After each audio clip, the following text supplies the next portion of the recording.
Railway सामान्य अध्ययन speedy book के इस वीडियो में भारत में मुद्रा प्रणाली, कला एवं संस्कृति, विमुद्रीकरण के बारे में जानेंगे।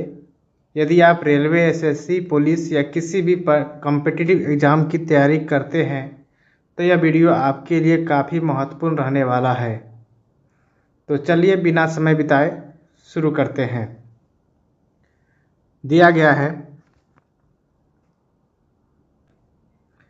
दिया गया है भारत में मुद्रा प्रणाली के बारे में।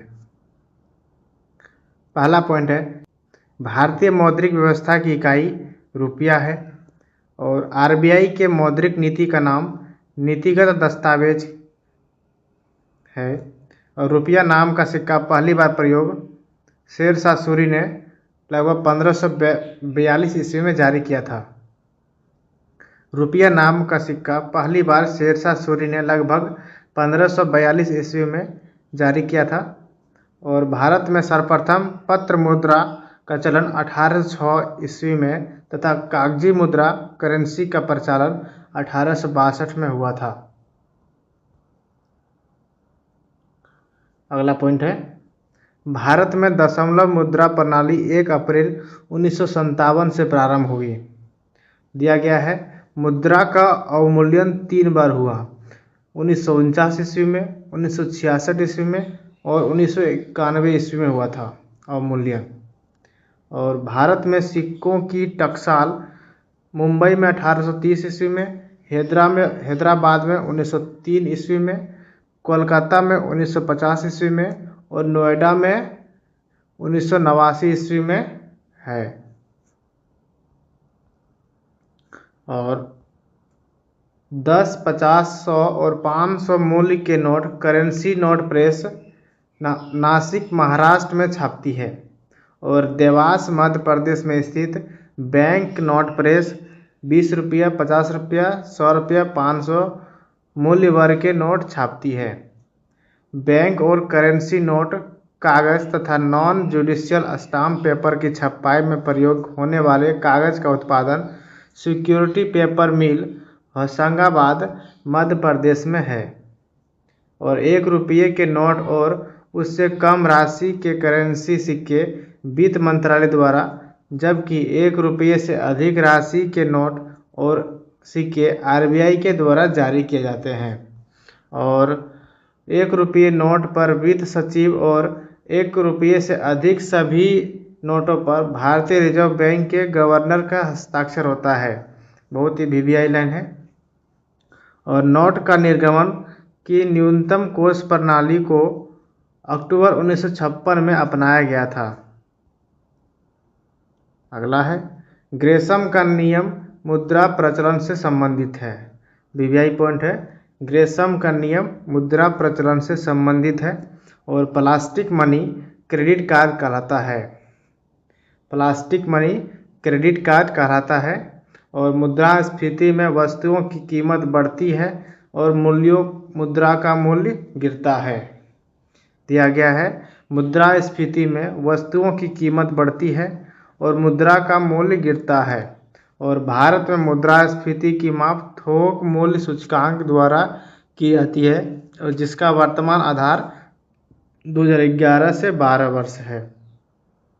और मुद्रास्फीति में ऋणी लेनदार को लाभ होता है और मुद्रास्फीति में देनदार को हानि होती है।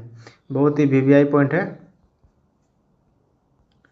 और दिया गया है, 11 देशों ने सर्वप्रथम 1 जनवरी 1999 को यूरो को वैधानिक मुद्रा के रूप में अपनाया और वर्तमान में यूरो 19 देशों की मुद्रा है। और भारत सबसे अधिक विदेशी मुद्रा कच्चा तेल के आयात पर व्यय करता है। और भारत सबसे अधिक विदेशी मुद्रा पेट्रोलियम उत्पाद के निर्यात पर करता है। आगे दिया गया है, सर्वाधिक विदेशी मुद्रा कोष चीन के पास है और सबसे अधिक महंगी मुद्रा पाउंड स्टर्लिंग है। दिया गया है, सबसे अधिक महंगी मुद्रा है पाउंड स्टर्लिंग। और भारत में वर्ष 1947 ईस्वी में अंतर्राष्ट्रीय मुद्रा कोष की सदस्यता प्राप्त की थी, आईएमएफ की। और सबसे महत्वपूर्ण पॉइंट है, 15 जुलाई 2010 को भारतीय मुद्रा को नया चिन्ह मिला, जिसका डिजाइन करता था डी उदय कुमार। अगला टॉपिक के बारे में जानेंगे। दिया गया है कला एवं संस्कृति के बारे में। पहला पॉइंट है भारतनाट्यम दक्षिण भारत तमिलनाडु का एकल शास्त्रीय नृत्य शैली है, जिसे विशेष रूप से महिलाओं द्वारा किया जाता है। और भारतनाट्यम भारत की शास्त्रीय संगीत की दक्षिण भारतीय कर्नाटक संगीत कहलाती है।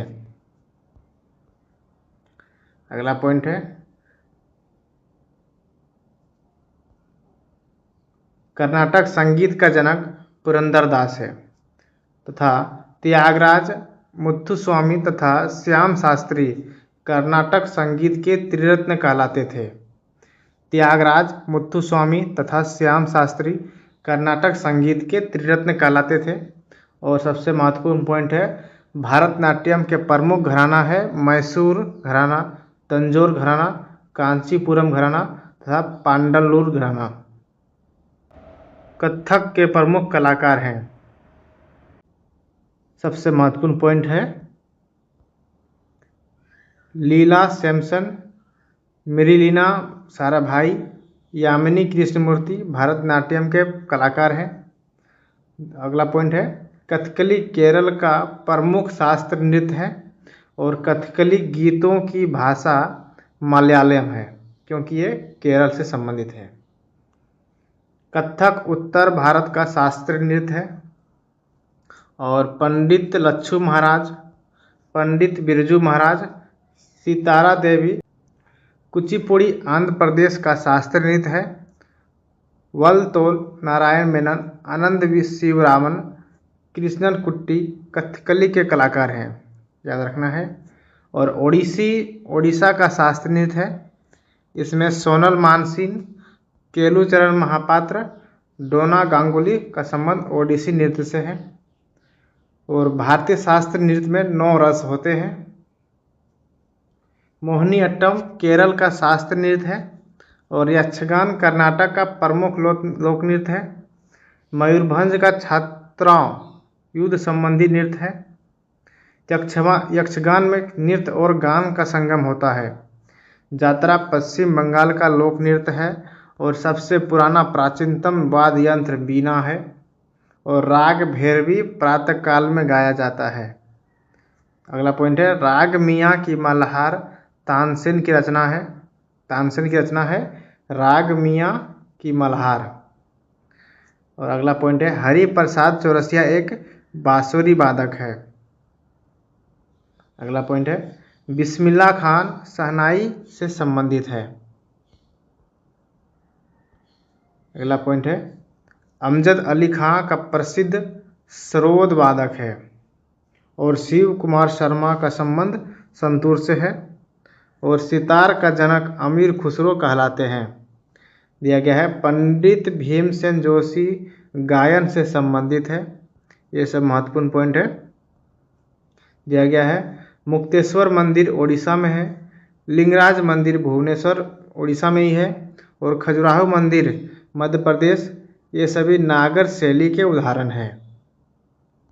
अगला पॉइंट है नागर शैली का विकास गुप्त काल में तथा गंधार शैली का विकास कुषाण काल में हुआ था। याद रखना है नागर शैली का विकास गुप्त काल में तथा गंधार शैली का विकास कुषाण काल में हुआ था। अगला पॉइंट है कांची का कैलाश मंदिर और तंजौर का बृहदेश्वर मंदिर और तमिलनाडु का मीनाक्षी मंदिर एवं तिरुपति मंदिर द्रविड़ शैली का उदाहरण है। ये सभी मंदिर दक्षिण भारत में स्थित हैं। नागर एवं द्रविड़ शैली के मिश्रित रूप वेसर शैली कहलाता है। और होयसलेश्वर हेलेबीड वैष्णव मंदिर वृंदावन ये सभी वेसर शैली के उदाहरण हैं। अगला पॉइंट है मधुबनी चित्रकला बिहार से संबंधित है और बनी ठनी किशनगढ़ शैली का संबंधित है। और सरोद में 19 तार होते हैं। दिया गया है सरोद में 19 तार होते हैं। अगला पॉइंट के बारे में जानेंगे। अगला टॉपिक दिया गया है विमुद्रीकरण के बारे में। दिया गया है, पहला पॉइंट है, जब सरकार पुरानी मुद्रा को कानूनी तौर पर बंद कर देती है और नई मुद्रा लाने की घोषणा करती है तब इसे विमुद्रीकरण कहते हैं। और विमुद्रीकरण करने का मुख्य कारण कालाधन, भ्रष्टाचार, नकली नोट और आतंकी गतिविधि पर अंकुश लगाना होता है। अगला पॉइंट है, भारत में अभी तक 3 बार 1946 ईस्वी में, 1978 ईस्वी में तथा 2016 ईस्वी में, स्वतंत्र भारत में 2 बार 1978 तथा 2016 में विमुद्रीकरण हुआ था। याद रखना है, स्वतंत्र भारत में 2 बार 1978 और 2016 में, और भारत में 3 बार 1946, 1978, 2016 में। महत्वपूर्ण पॉइंट है, विमुद्रीकरण हुआ था।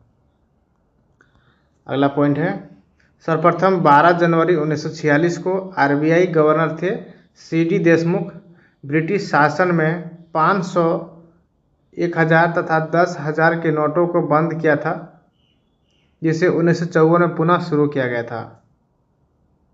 और दूसरी बार 16 जनवरी 1978 को आरबीआई गवर्नर थे आईजी पटेल मोरारजी देसाई की जनता पार्टी सरकार द्वारा 1000 और 5000 तथा 10,000 के नोटें बंद किए गए थे।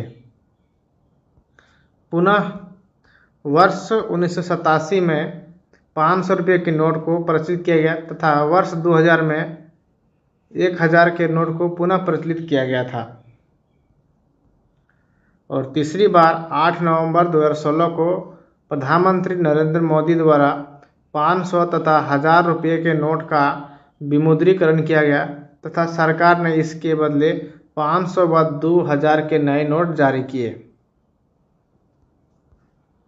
अगला पॉइंट है, 8 नवंबर 2016 को विमुद्रीकरण के समय आरबीआई के गवर्नर उर्जित पटेल थे। और 30 जून 2011 को 1 पैसा, 2 पैसा, 5 पैसा, 10 पैसा, 20 पैसा, 25 पैसे के सिक्के बंद किए गए। याद रखना है, 30 जून 2011 को 1 पैसा, 2 पैसा, 5 पैसा, 10 पैसा, 20 पैसा, 25 पैसे के सिक्के बंद किए गए थे। और विमुद्रीकरण देश की अर्थव्यवस्था को प्रकाशित कर देगा, यह आदर्श वाक्य नरेंद्र मोदी का है। अगला पॉइंट है, 2000 रुपये के नोट भारतीय रिजर्व बैंक नोट मुद्रण प्राइवेट लिमिटेड मैसूर कर्नाटक में छापती है। और 1944 में रिजर्व बैंक ने नोटों में पहली बार सुरक्षा धागा एवं वाटर मार्क का प्रयोग किया। वर्ष 1949 में लोकतंत्र स्वतंत्र भारत का पहला नोट 1 रुपये के मुद्रा में छापा था। और 10,000 रुपये के नोट को सर्वप्रथम 1938 ईस्वी में रिजर्व बैंक ऑफ इंडिया द्वारा प्रचलित किया गया था।